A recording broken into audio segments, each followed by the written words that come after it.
Success or failure, there's no question. The motivator for me is failure. I would have loved done about 1,000 things different than I did up to now. But they're learning experiences and you just keep getting better. Par 4, Pat Perez cannot see the flagstick, can't see the whole location. Then he finds a ball. There it is, Eagle 2. To do something as long as I have, is I do things my way. It hasn't made me the best player in the world, but it's also kept me around in a job that's very, very difficult to have. And that's just because I grind it out, I'm motivated, and I'm not gonna let anybody take it from me. You know, the hard way was early back in the day when we weren't financially well off. My parents did everything they could to get me into the game. I had a job at Torrey during high school and working at the range, and you see guys that have their own cars and getting driven around, this kind of stuff, and I'm on the bus with my clubs going to a public course. It makes you wonder, like, well, I don't have this, how come I don't have that? But it made me a lot stronger because I got to play free golf, and that's what I love the most. I got a scholarship to ASU, which was awesome, but then I got in a car accident, got T-boned. We went over this drop at 25 feet, and I broke my pelvis in 3 spots. You know, the coach is like, well, can you play? Can you not play, this and that? And I said, no, I'm coming back. Pat and I led ASU to the 95-96 national championship team. And once we won the national championship, I thought there was probably no stopping me. I had about 4 semesters left, and I get a call that says, hey, you know, I want to talk about your scholarship. We're not going to renew it next year. In the end, his reason for cutting me off, he basically said I was a team asshole. He said he wanted me to corrupt the new kids coming up. So the real life thing came a hell of a lot earlier than I thought it was going to. You know, from 21 to 23, I didn't know what the hell I was doing. I mean, I wasn't doing anything. My dad got a call from a friend of ours saying that, you know, he's wasting his time, he's wasting his life away. We need to get him playing on to get him some money. I get a call from the tour saying, hey, you got your spot. It's in Scranton, Pennsylvania. You start in 2 days. Missed the cut, played terrible, but it was nice to be in. 4 tournaments later, I get into Wichita, finish 4th, and I make like 17 grand. I'm thinking, holy smokes, I can retire now, you know.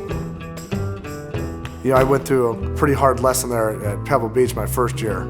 I hit it out of bounds by 6 inches in this bush. Go through this tantrum for 550 yards all the way down and finish second. It's amazing if somebody would said, look, you're 24 years old and, you know, by the time you hit mid-February, you're gonna make 650 grand. You basically have no education, you graduate college, you don't really have any other skills, this and that. It would have been great, and if I'd looked at it that way, that might have been different, but I didn't. I was so mad that I didn't win. And then I was labeled this kid that just gets angry, and for a lot of years, that's really the only time I was really on TV.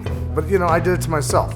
She used to leave. Yeah, Like, I'm here to support somebody that, you know, is confident and comfortable in what they do and they don't act like a fool.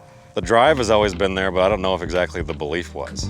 I want to say that getting hurt was probably the best thing that's ever happened to him. My shoulder was killing me, but I didn't want to really get it looked at. I didn't really do it. I just was hoping it would go away. I would take Advil, this and that. He said, you've got a torn labrum. He goes, the only way to fix it ever is going to be to cut it. We got to sew it up. And they said, you're going to be out for about 7 months. Am I ever going to come back? Will I be able to hit a shot again? Am I ever going to make any money? What am I going to do here? What am I going to do? I mean, all these things start to come up. To see my husband in the hospital bed, not knowing if he is ever even going to be able to swing a club again, is very scary. You know, I'm in the sling for a month, and I get a call from my sponsor saying, you're out. We don't have room for you anymore. I said, well, that sucks. You know, I've been pretty loyal to you guys. I thought we were going to do something. You know, thankfully, you know, William Murray and MGM, they stuck by me. They've been like family ever since we got involved, but everybody else was sayonara. And I love that, because I'm a loyal guy. I've always been that way. And you show me loyalty, and I'll show you the world. Pat Perez, after coming back from shoulder surgery. I was nervous the first week. He was worried that he couldn't compete with the young guys coming up.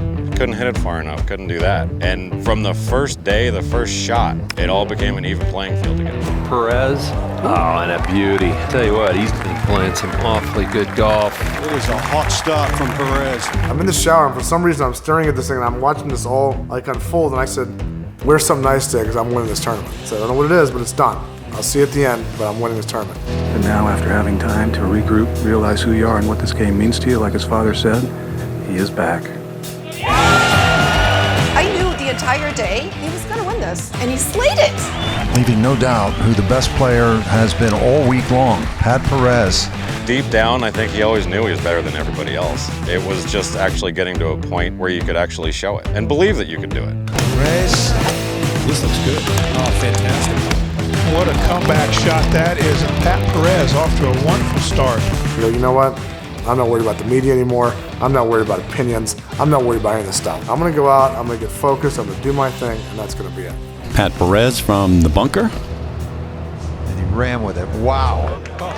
And that's how it's going to be, man. Love his commitment, though. Finding the confidence is finding yourself and understanding who you are, really tapping into what drives you, what motivates you. It was the most amazing year you could ever put together. The fact that I was so hurt and was in so much pain, then all of a sudden had surgery, then was out, and then in the end of that calendar year to lift a trophy. I mean, I couldn't have made it up. Well, he made it look easy. Pat Perez reborn at the age of 40.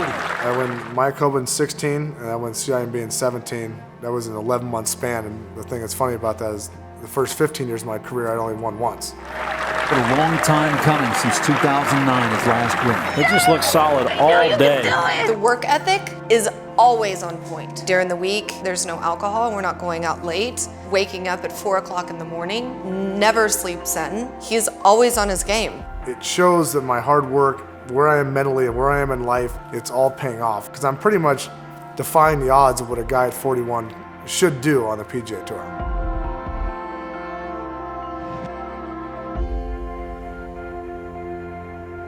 What are some shared stories? What kind of things have you guys gotten into? I don't know if we can. I don't know if we can really get into that.